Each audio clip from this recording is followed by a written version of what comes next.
Hey guys, today's video we're going to be going over an update which is hitting the Forerunner server, so the kind of pre-launch test server today, the 23rd of November. So let's get straight into it. There are quite a few pretty big changes and quite interesting changes in this. We don't know when it's going to come to global, probably within the next few weeks to a month or two max, I would assume. So anyway, the typical disclaimery stuff at the top about relaunching and all that stuff, compensation 50 diamonds. So onto the actual changes, factions and heroes. Balance and order shall be maintained by utmost power, introducing the new faction, the Supreme Arbiters. Fighter Valkyra, Godblade of North Frost, so the existing Angel Cheeks we've got. She is now being added to the Supreme Arbiter faction, so she'll be dual faction as well.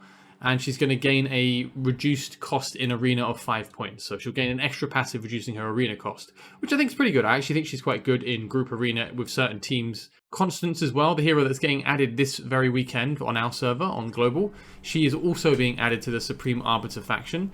And it's going to boost her attack by 15% in arena, which is actually quite a big deal. That's a notable amount of attack increase for a hero which is an inspiration hero. She is an attack booster, so that 15% attack, I think she gets 45% inspiration, I believe. So that's 45% of the 15% bonus is going to be going into her allies when she uses her ultimate, so that's pretty good. They've also done some revamps to Boreas, and I don't actually remember the specifics of his skills, so I'm going to pull up my website quick and then I can compare to see what these changes actually are. I'm assuming they've buffed him, because I did give him a brief test, and he actually seemed okay. He didn't seem as good as I thought he was going to be. He seemed decent, but not crazy good. His ultimate, Eternal Ice Haven, increases damage by 275 to 300%. Currently, it is the same, 275 to 300%. Each attack will reduce the interval of Frozen Purification by 1 second. I believe that's new. This effect lasts for 30 seconds. This seems to be the same amount of damage as well. Oh no, anti-healing. Okay, I didn't spot that. They will also receive anti-healing. So whenever an enemy is frozen, they receive anti-healing. That's crazy, actually. That makes him just synergize super well with Mary, right? You use him in Gear Raid 1 with Mary, and now you don't need to bring a Lasir, or you don't need to bring basically anything else for that goal, because Boreas is just applying anti-healing whenever... That's crazy. That makes I and Mary like an insane team. Obviously, this guy is taking a slot as well, but he does do legitimate damage, and I does very good damage. So I think that's a really good Gear Raid 1 team then. So I think this guy is actually going to be really, really beneficial for Gear Raid 1 now that he actually applies anti-healing.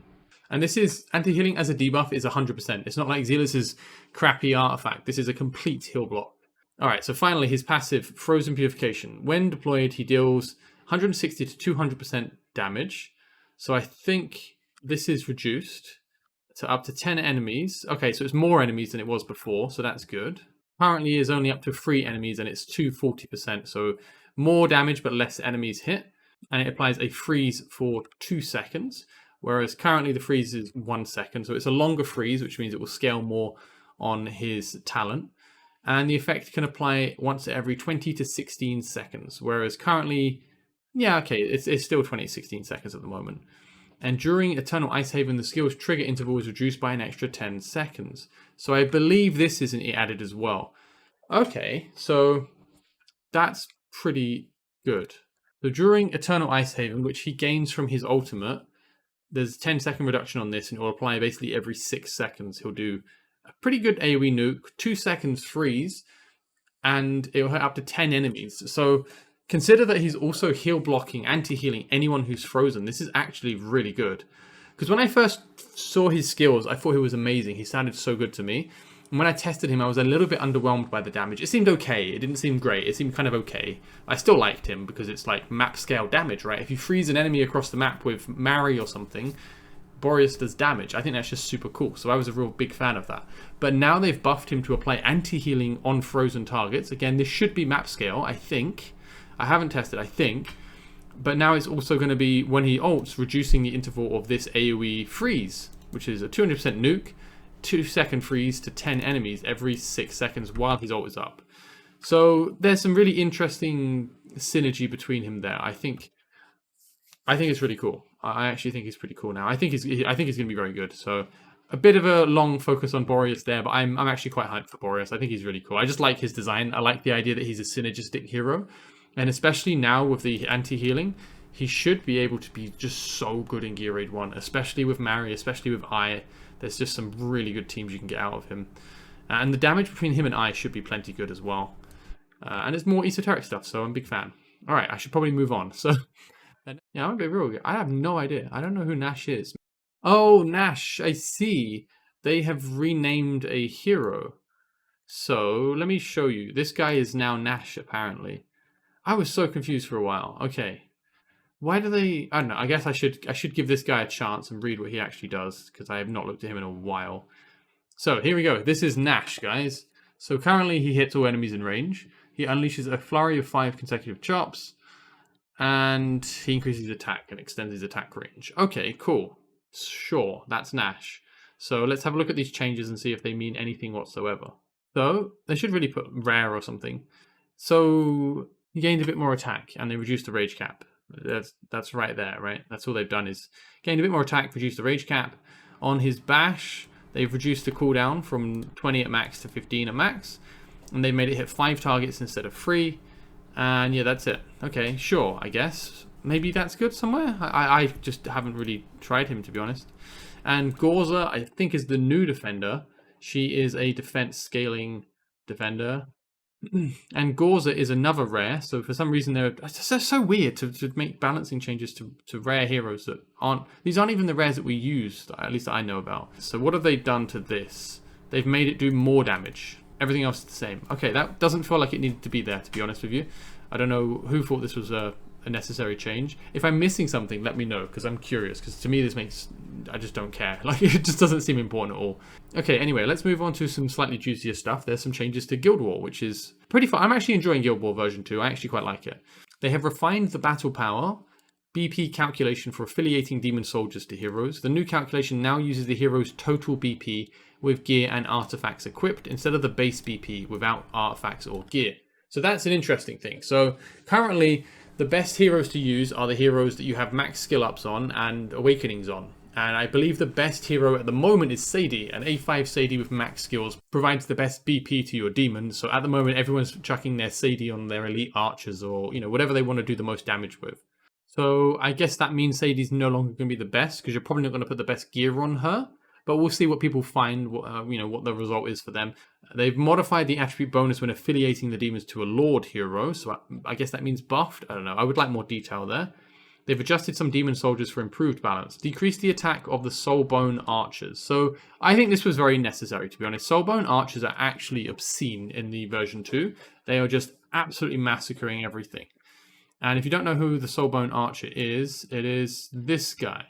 This dude right here, he just flattens everything, basically. His attack is only A, but the cost is 4 to deploy them, so you can just drop down 2 pretty quick, and they'll just pepper someone from a pretty far range. They have far-reaching shots, so their attack range is pretty good. So at the moment in version 2, Soulbone archers are the best damage-dealing demons to use as far as I'm aware. I think Moore was nerfed quite heavily, so he's not considered super good anymore. But the Soulbone archers are pretty overpowered. They just absolutely obliterate everyone from a distance. So I think that was a good change. Other than that, they have also decreased the HP of the Fallen Reaper and the Skeleton Guardian. Just to show you who those are, this is the Skeleton Guardian. He's a defender. He actually represented really well despite being a rare. And this is the Fallen Reaper. I've never actually bothered using this guy, but maybe he was legit or is legit right now. So that's good. What we needed is these changes where they're kind of nudging stuff. Hopefully it's not an insane change because we do want the Soulbone Archer to still be decent and we do want the rares to be usable.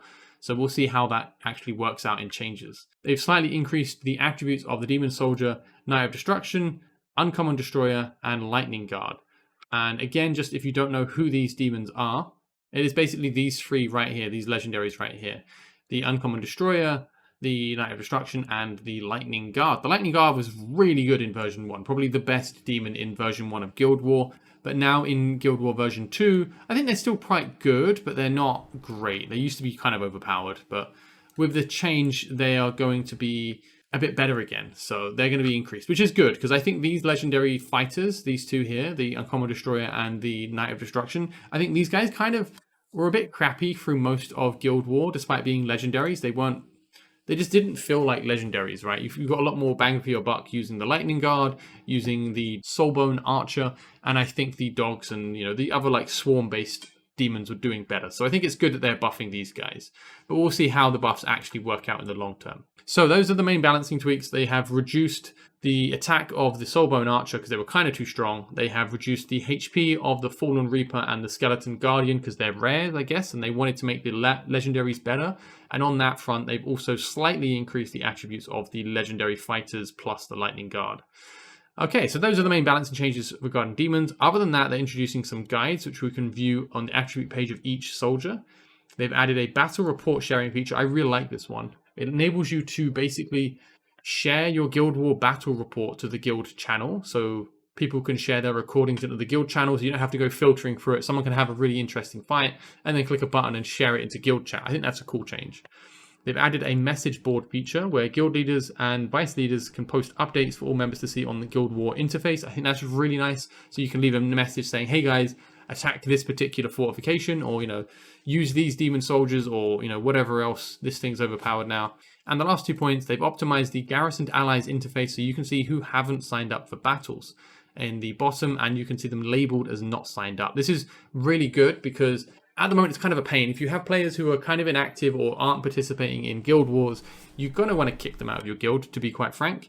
It's kind of a pain. I had to actually manually shuffle through all of my members and see who'd actually signed up and who hadn't, so I could at them and say, hey, can you register for the guild war? So it's a nice little change here. And they've addressed some display and sound effect loss issues. So I like it. I think it's good. I like that these are more like nudging changes. They're happy enough with the version 2, I think. And I do think it's an improvement. I think it takes a bit of time to get used to, but I do think it's an improvement. And they're making smaller changes to nudge things in the right direction. And I think that's what should happen. We shouldn't have to have massive, drastic changes every patch to Guild War. I think we have a good bone of Guild War at the moment. They just need to add more stuff to it. Add more demon captains, add more demons, add more maps, please. But I like these changes. I think this is a good job. And I do like the kind of quality of life features they're adding at the moment as well, with sharing the reports, the message board, the not signed up tag. One thing I would like to see is being able to kick players from guilds during guild wars, because the entire week of being unable to remove guild members who are completely inactive is just a massive pain. There needs to be some kind of mechanism for that. If the player's not been logged on in a few days and you're in the middle of a guild war, they should be kickable. Anyway, moving on, there is a pretty big update to gear. So I think this is quite a big update, so this video might be a little bit long. Added the gear recasting system. I'm going to call it rerolling system, because they should have called it rerolling, I think. And it becomes available after clearing Chapter 8, Stage 4. You can access it by going to Hero, to Gear, and then to Foundry. Mythical gear, so it has to be myth gear, which is good. You don't want people wasting it on trash. With an enhancement level of 4 or higher, so you have to have actually upgraded it, is eligible to be recast. Recasting will reset the stats of all secondary attributes of the gear while preserving the attribute types. So I believe that means that you're re-rolling it. Say you've got an attack percent main with crit rate, crit damage, attack speed, and rage regen, like the really perfect or really, really good piece, and it rolls like garbage, because of course it does. You want to re-roll that piece, but you don't want to lose those substats. You want the same substats, but you want them to roll better. So you can do this system, you recast it or re-roll it. It should be the same attribute type, so you should still have crit rate, crit damage, attack speed, and rage regen. They'll roll different values, and then you can either keep or discard the results. You don't have to re-roll, you can choose, which I think is good. It would have been really annoying if you had to take the result. And the required items for recasting can be obtained via events and shops. I think they should have just said wallet, to be honest, but sure. And they have added sharing, selling, and locking features to the gear enhancement interface. That's cool. So you can sell. I like that. That's like they snuck it in as like a little notice, but this is actually such a nice quality of life. Selling and locking gear in the enhancement screen is actually such a ball ache. Like you roll some gear up, it sucks. Now you have to close it, go to the gear and sell it, or unlock it and sell it. Letting people sell stuff straight in the rolling interface is actually, I think it's a really nice quality of life. It should have been there a while ago. But we got it now, so I'm happy with it. So I think that's a good change, this little one here. I know I'm kind of singing this phrase over this entire reroll feature. I like the reroll feature. I think it's really good. My main hang-up, or my main caution, is this line here.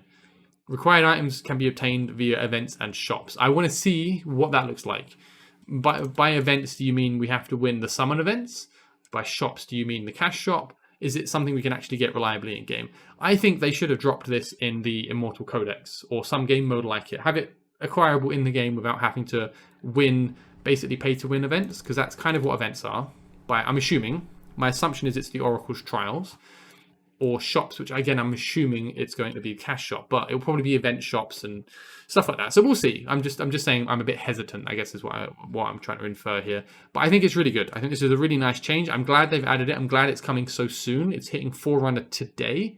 So hopefully we'll get this by Christmas is my hope. I think Global has a good chance of getting all these changes by Christmas, I think is a realistic expectation. So yeah, I think that's great. I really like these changes. I think the devs did a good job with this. I haven't seen it yet, but I'm hopeful. And let's have a look at the last couple of points. So achievements, new achievements. If you clear Void Rift Elite, Hard, and Nightmare, there are different achievements. And there is a Vanquisher achievement. And the Vanquisher achievement rewards have been enhanced, adding Legendary Hero Pact rewards. I believe a Legendary Hero Pact is a guaranteed Legendary, but it's random, like you just open it and get a random Legendary. So if you've completed this achievement prior to the update, it will be obtained for you just via mail immediately. Clear stage 18 of all free gear raids. So apparently 1% of the player base have done that, so that's pretty good, I guess. And yeah, instead of just 100 diamonds, we're getting a legendary hero. But that's quite nice, that's generous. So I think it's a free legendary based on if you've cleared all of the stage 18s of the gear raids. Let's jump back to the updates. If you've done it prior to the update, you'll get it via mail. So the 1% of us will get the legendary hero pact in the mail. So that's really, really quite nice. They've optimized the order and red dot logic of achievements. That's cool. Can we just have a button to turn it off on certain things would be nice. Optimize the performance of obtaining honor medals. Okay, sure. All right, so moving on to the final big section is chat. Chat features will now be unlocked after clearing campaign stage 5-8, so chapter 5, stage 8. I think this is an attempt to reduce the bot spam. I don't think it's particularly going to work, but maybe it will. It might be difficult enough that players can't get there with a standard bot script because it will be dependent on summoning. Maybe. Hopefully it works. It'll be pretty cool. After switching to a new channel and sending a message, there'll be a period of waiting time during which you cannot switch channels. So I guess to reduce people just going through channels and spamming. Cooldown time has been added when messaging in non-client language channels. The system now detects and limits continuous and repetitive messages. Chat restrictions will be placed on detected disruptions. So I'm assuming people who just chat regularly are now going to get banned for no reason because these systems never work well, but fingers crossed. Increases the cooldown for recruiting guildies to 6 hours. I don't know why. I don't know. I don't like that. I don't know why we need to make that harder, but maybe there's a reason for it. The color of the font for shared content in the chat channel has been adjusted to enhance readability. That's cool, I guess. So this is some interesting stuff. This is the final section, others.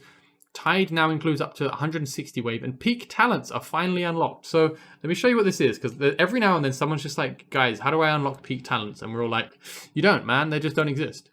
So right here, there is Tide talents. And then if you go here, there's peak talents. It says locked. It's never been added in my entire time playing the game, which is now like a year and a month. So like 13 months. Peak talents have never existed. So they are finally being added to the game. So that's cool. They're doing that. Hopefully it should make it easier for us to actually progress in Tide.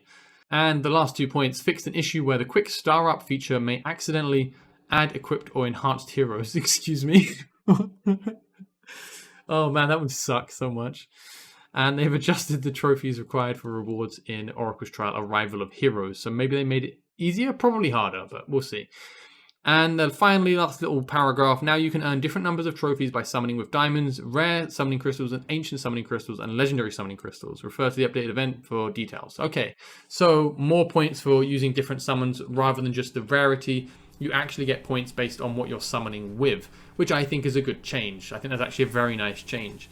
I actually remember people suggesting this not super long ago, so I think they were paying attention, which is a nice sign. So that's it, guys. That was a pretty long video going over all the notes, but I think it's a really good patch. I think it's really promising.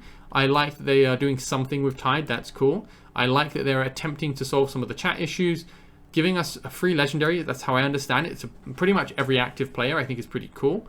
The gear recasting system is super necessary. It's really nice. We needed something like that because a lot of us just get screwed on a gear piece that should be really good. My suggestion to you, don't blow your gear recast. Save these things. Stockpile them like mad, especially if you were early. Personally, I would only really be using these on ancient gear because ancient gear can at least roll really well. And you do get some ancient gear that just has awful rolls on it. I've got some with incredibly bad substat rolls.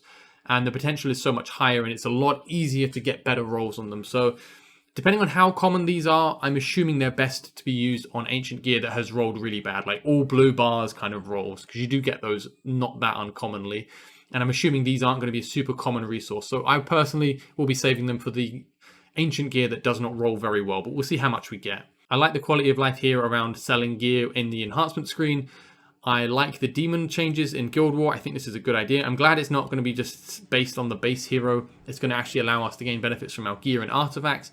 Yes, that will give some more bonus to the whales, but I mean, that's the way it is anyway. You're not going to be fighting the whales after playing a few weeks of Guild War. Eventually, the MMR will level out and we won't be matchmaking against super whale guilds. You'll kind of find a guild that's somewhat equivalent to you.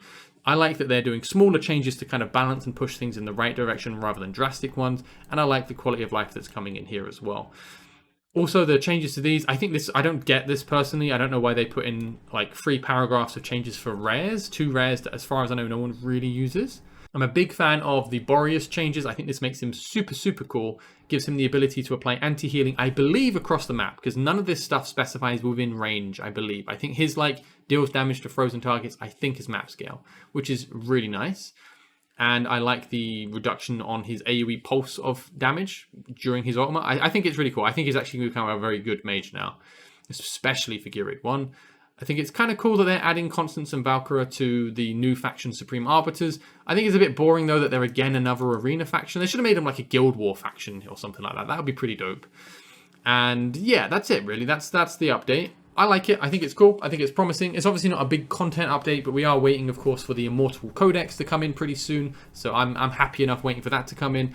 In terms of like balancing and tweaking things, I think this is a good patch. And I think it's great. They're introducing some new features. They're introducing some quality of life. They're nudging things in the right direction. And they're giving us some free stuff. And everyone likes free stuff. So that is a summary of the update. I hope you guys found it interesting. If I missed something, misunderstood something, or just completely glazed over it, then please leave a comment letting me know. I would like to be corrected if I'm wrong on anything.